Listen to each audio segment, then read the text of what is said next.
Hello and welcome to Kugamon.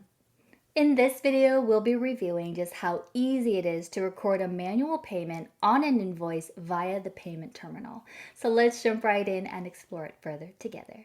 Now, if you're wanting to follow along, you will need an unpaid invoice to work with.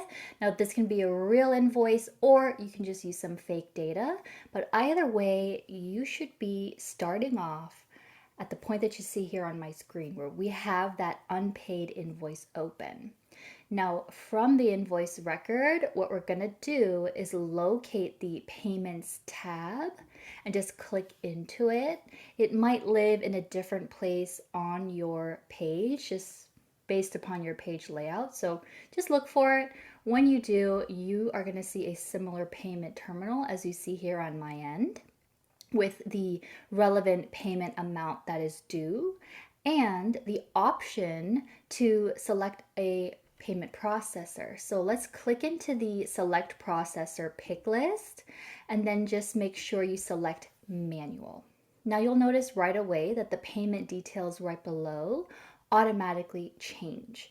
So within type, let's click into that pick list and you'll see all of your different options. I'm gonna just select the check or money order because in my scenario, the manual payment I'm trying to record is in check form. But just so you know, you have these alternative options within the date field. Now, this is going to just default to today's date, but if for any reason you need to work backwards or modify that date, you can just click into it and select the appropriate value there. Within check number, this is optional, but you can record that exact check number as well as a memo. So I'm just going to keep things pretty simple here. When you're all done filling out whatever is relevant for you, let's click on record payment. Now on your screen, you'll see this summary pop-up window just asking that everything's correct and if you want to proceed to process this payment. Let's click submit together.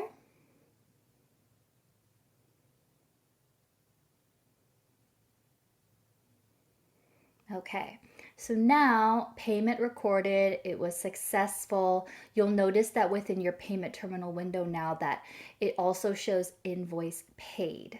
So if we just click into this little button, this little circle toggle here, you'll see a summary of the different payments. So in our case, we just have the one, and you'll see it's one completed. You'll see the date and just the amount, the status is completed. If you click into this little icon to view the payment further, it's going to take you to the actual payment record. And if you need to reference additional information here, you can. Also from the payment record, which you likely are already familiar with, you can refund a payment and just view additional information as well. And it's that easy to create a manual payment on an invoice via the Lightning Terminal. If you have any questions about any of these steps, do not hesitate to send us your inquiry directly within Kugamon Central. And if you like this video and want to explore some more, please visit us at www.kugamon.com. As always, we thank you for tuning in and we look forward to seeing you next time. Take care.